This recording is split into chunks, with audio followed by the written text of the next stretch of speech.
Universe நேயர்களுக்கு எனது அன்பான வணக்கத்தை தெரிவித்துக் கொள்கிறேன் தோழர்களே. காலம் பேசாது, ஆனால் காத்திருந்து பதில் சொல்லும். சில நேரங்களில் சூஃபிகளும் சில நேரங்களில் ஞானிகளோட பதில் ரொம்ப தரமான பதிலாகவும் தரமான நேரத்திலும் சொல்லுவார்கள். அதுதான் முக்கியமானது. இதை யார் சொன்னார், எதற்கு சொன்னார்கள் அப்படிங்கிறது தான் நமக்கு உண்டான செய்தியாக. ஒரு தரத்திற்கு மேல செயல்படக்கூடிய ஆட்களுக்கு அவர்கள் தரத்தில் பதில் சொல்லாமல் தன்னுடைய தரத்தில் நின்று கொண்டு பதில் சொல்வதுதான் புத்திசாலித்தனம். அதுதான் அறிவாளிகள் செய்யக்கூடிய வேலை.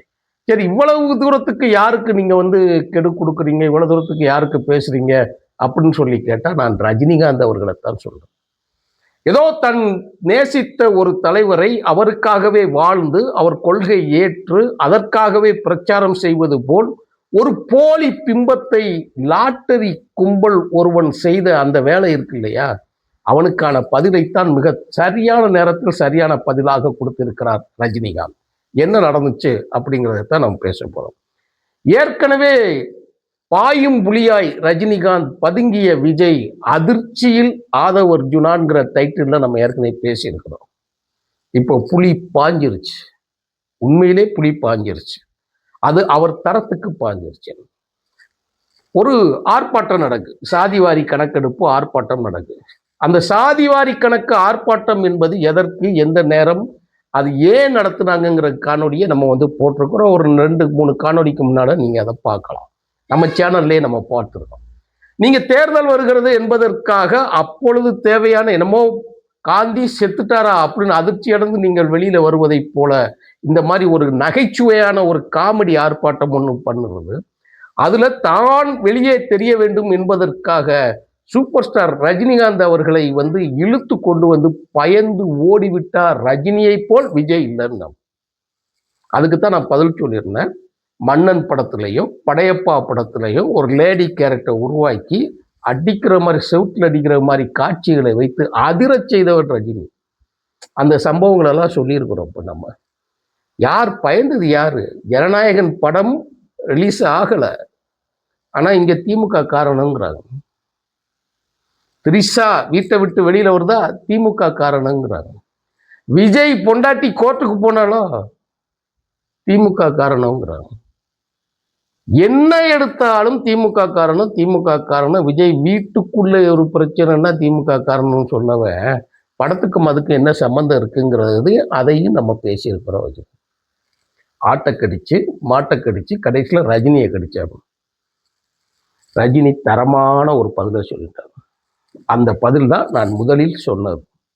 ஏதோ யாருக்காகவோ பயந்து நான் கட்சி ஆரம்பித்து நடுங்கி ஒதுங்கி போய்விட்டேன், என்னை மிரட்டினார்கள், ஆகவே நான் வெளியே வந்துட்டேன் அப்படின்லாம் சொல்லியிருக்காங்க ஒருத்தங்க.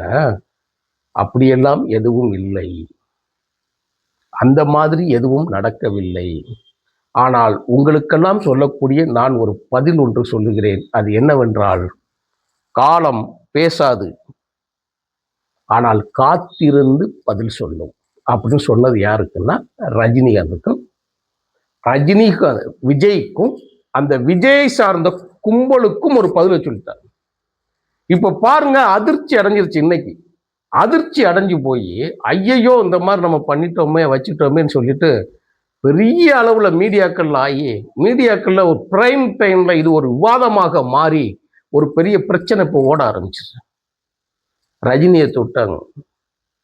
உங்களுக்கு ஒரு விஷயம் சொல்றேன் நான். உடனே இன்னைக்கு ஆதவ் மன்னிப்பு கேட்டிருக்கிறான். நிபந்தனையற்ற மன்னிப்பு அவன் கேட்டிருக்கிறான். அவன் சொன்ன மன்னிப்புங்கிற வார்த்தைக்கு என்ன சொல்லியிருக்கான்னு தெரியுமா? ரஜினிகாந்துக்கு 18% ஓட்டு இருந்தது. அது அப்போ திமுக நான் இருக்கும்போது, அதாவது திமுகவுக்கு பின்னணியில் இருந்து வேலை பார்க்கும்போது 18% ஓட்டா, அதுக்கு என்ன செய்யறதுன்னு சொல்லிட்டு உதயநிதி எல்லாம் எதிர்ப்பு தெரிவிச்சாரு.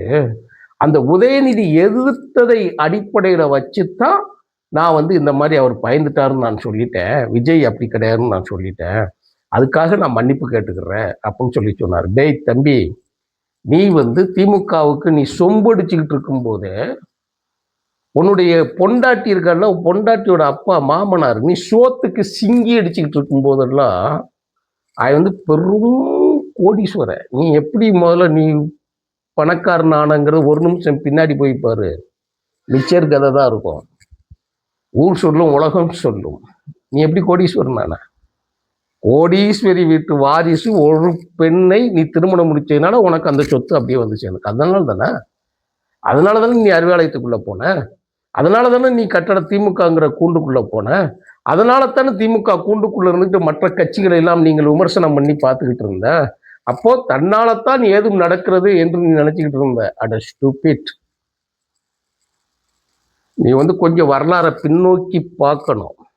இன்னைக்கு உனக்கு தலைவன் ஒருத்தனை சொல்லி கூட்டு நிப்பாட்டி வச்சிருக்காங்க இல்லையா, நீ எங்கிருந்து வந்தங்கிறத பார்க்கணும். நீ வந்த வீட்டுக்குள்ள இருந்துதான் 5 வருஷத்துக்கு முன்னாடி ரஜினிகாந்த் வந்தான். உனக்கு அப்ப புரியுதா? 1991 ஜெயலலிதாவை எதிர்த்த காரணங்களை நம்ம சொல்லியிருக்கிறோம். தம்பி, நீ கிறிஸ்டின், இந்த வார்த்தையை சொல்லுவதற்கு நான் தெரிந்தே தான் சொல்லுகிறேன். நீ கிறிஸ்டின். இப்போ நீ இந்துங்கிற பேர் அர்ஜுனான்னு வேணா வச்சிருக்கலாம் நீ.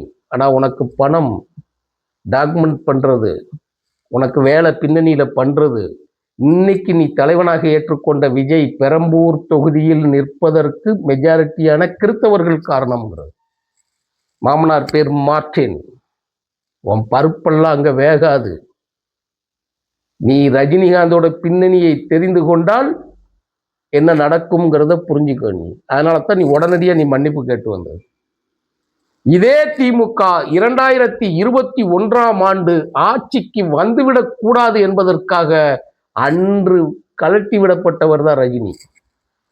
ரஜினி கொஞ்சம் பின்னடிக்கிறார் உடனே கமலஹாசன் வெளியில வந்தாரு, மற்றவெல்லாம் வெளியில வந்தாரு. அவர் கூட்டணியில் இருக்கிறாரு. அதை பத்தி நான் பேசுறதுக்கு விரும்பல. ரஜினிகாந்த் அங்கிருந்து தான் பின்னாடி போனாரு. அதனால தான் ரஜினிகாந்த் கரெக்டா சொல்லியிருக்காப்புல, உனக்கு காத்திருந்து பதில் சொல்லும்னு சொல்லி. சும்மா கிடையாது. இது ரெண்டையும் சேர்த்து பார்க்கட்டுமா? தம்பி ஆதவ், அறவேக்காடு ஆதவ், கூலிக்கு மாரடிச்ச ஆதவ், உனக்கு நான் ஒரு விஷயம் சொல்றேன் கேட்டுக்கோ. நீ உனக்கு உள்ளுக்குள்ள இருந்து நீ பாக்குறது வேற. நீ கண்ணாடி வீட்டுக்குள்ள உட்கார்ந்து இருக்கிறவங்க, நாங்க கண்ணாடி வீட்டுக்கு வெளியே நின்று பாக்குறவங்க. நீ அன்று வேற அவுத்து போடுறதெல்லாம் எங்களால வெளியில இருந்து பார்க்க முடியும். உனக்கு வேணா தெரியாம இருக்கலாம் மக்களோட இதுல, ஆனா எங்களுக்கு நன்றாக தெரியும். ரஜினிகாந்த் சொன்ன அதே வார்த்தை, அதே இதுதான். டவுசர் பேண்ட் தான் வேறன்னு வச்சுக்க. பேட்டி ஏற்றியிருந்தார் ரஜினிகாந்த். என்ன நடந்துச்சு தெரியுங்களா? 2019 தேர்தலுக்கு நான் அரசியலுக்கு வரமாட்டேன், ஆனால் 2021 சட்டமன்ற தேர்தலுக்கு வருவேன், ஏனெனில் சிஸ்டம் கெட்டு போயிருக்குன்னு ரஜினிகாந்த் சொன்னார். இப்ப விஜய் என்ன சொன்னாப்புல தெரியுங்களா? கொஞ்சம் யோசிச்சு பாரு.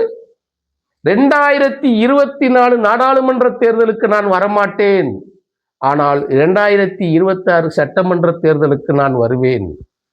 தம்பி, இதெல்லாம் புரியறதுக்கு இல்ல, நீ பொலிட்டிக்கல் அஜெண்டா பார்க்கணும். நீ கூலிக்கு மாரடிக்க கூடாது. நீ வெளியில இருந்து மக்களுக்காக ஒரு இயக்கத்தில் இருந்து பொதுப்பணியை மேற்கொண்டிருந்தால் உனக்கு அந்த விஷயம் தெரியும். எல்லாமே காசு கை கொடுத்து விடும் என்று நம்பிவிடக் கூடாது. ஏதோ ஒன்னால் தான் திமுகவோட ஆட்சி அங்கே தொடர்கிறது, ஸ்டாலின் அவர்கள் திமுக மூலமாக ஆட்சிக்கு வந்தார்கள் நம்பிடக்கூடாது. ஜெயலலிதா கிடையாது, அதிமுகவில் தலைவர்கள் கிடையாது. மோடியே அதிரும் போராட்டம் நடத்தி கொண்டிருக்கக்கூடிய வைகோ அவர்கள் திமுக கூட்டணி. அன்றாட பிரச்சனைகள் தினம் தினம் போராட்ட களத்தில் நிற்கக்கூடிய கம்யூனிஸ்டுகள் திராவிட கழகத்தின் கூட்டணி, திமுகவோட கூட்டணி. பிஜேபியை முழுமையாக தலித்திய இயக்கங்கள் வாயிலாக எதிர்க்கக்கூடிய திருமாவளவன் திமுகவோட கூட்டணி மற்றும் பல அமைப்புகள் கூட்டணி. இது மிகச்சிறந்த கொள்கை கூட்டணியாக இருந்துதான் ஜெயிச்சாங்க. ஆனால் நாடாளுமன்ற தேர்தலுக்கு வரல. ரஜினியும் வரல, விஜயும் வரல. நேரா சட்டமன்றத்துக்கு. அன்னைக்கு திமுக ஆட்சிக்கு வந்துவிடவே கூடாது என்பதற்காக கலட்டி விடப்பட்ட ரஜினி இன்று திமுக ஆட்சி தொடர்ந்து விடக்கூடாது என்பதற்காக விஜய் இறக்கி விடப்பட்டுள்ளார். அது உனக்கும் தெரியும், எங்களுக்கும் தெரியும். நீ யாருன்னு எனக்கு தெரியும், நாங்க யாருன்னு உனக்கும் தெரியும். இப்ப ஏழ்ற வேலை என்ன தெரியுமா? மக்களை ஏமாத்தணும். நன்றாக ஆட்சி நடந்து கொண்டிருக்கிறது. மதவாத அரசியலுக்கு எதிராக, சாதியவாத அரசியலுக்கு எதிராக, சிறுபான்மையினர் மக்களின் நலனுக்காக, வெளிநாடு வாழ் மக்களின் நலனுக்காக அன்றாட பிரச்சனைகளில் சில குறைகள் இருக்கிறது, இல்லை என்று யாரும் சொல்ல முடியாது. குறையில்லாத மனிதன் யாரும் இல்லை என்பதைப் போல் இந்த ஆட்சியில் குறை இருக்கிறது. ஆனால் இந்த ஆட்சியை தக்க வைப்பதற்கு உங்களுடைய எஜமானர்கள் சொல்லக்கூடிய அந்த வேலைகளால் தான் இந்த ஆட்சி மீண்டும் நகரும். ரொம்ப ஈஸியா ஜெயிக்கும் ஒரு கணக்குல. ஆனா நீ போய் தேன்கூட்டுல கை வச்ச மாதிரி நீங்க போய் ரஜினிகாந்த கை வைக்க, ரஜினிகாந்துக்கு ஒன்னை விட தற்குறிய. ரஜினிகாந்துக்கு இன்னைக்கு விஜய்க்கு பின்னாடி இருக்காங்கல்ல தற்குறி, அதை விட தற்குறிய ரஜினிக்கு பின்னாடி இருக்கு. அதை நீ புரிஞ்சுக்கணும். கலந்த விட்டையில முன்விட்ட வேற பின்விட்ட வேற இல்லை. எப்படி வந்தாங்க ராகவேந்திரா மண்டபத்துல ரஜினியை சந்திக்கிறதுக்கு, எப்படி பல்ட்டி அடிச்சுட்டு வேஷம் போட்டு எப்படி வந்தாங்க மறந்துடாதீங்க. அதனால தான் சொல்லுதாரு, காலம் நின்று பதில் சொல்லும். அதுக்கு இன்னொரு அர்த்தம் சொல்லி நான் முடிச்சுக்கிட்டுமா, தெய்வம் நின்றுதான் பழிதிருக்கும். என்றைக்கும் அப்பப்போ பழிது இருக்காது. அப்படி முன்னாடி விட்டு ஆட விட்டு வேடிக்கை பார்த்து கடைசியில திரும்பி பார்க்கும்போது ஒற்றே அடிச்சு கீழே தள்ளிடும். இதுதான் சரித்திரம். இது அரசியலுக்கும் பொருந்தும்.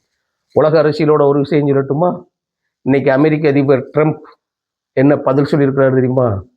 நேட்டோ நாடுகள் எனக்கு ஒத்துழைக்கவில்லை, மறுக்கிறார்கள். எப்படி போன வாரம் வரைக்கும் ஆட்டம் போட்ட ட்ரம்ப்பே மண்டிட்டு உட்கார்ந்துருக்கக்கூடிய நேரம் நீங்கெல்லாம் தூசு.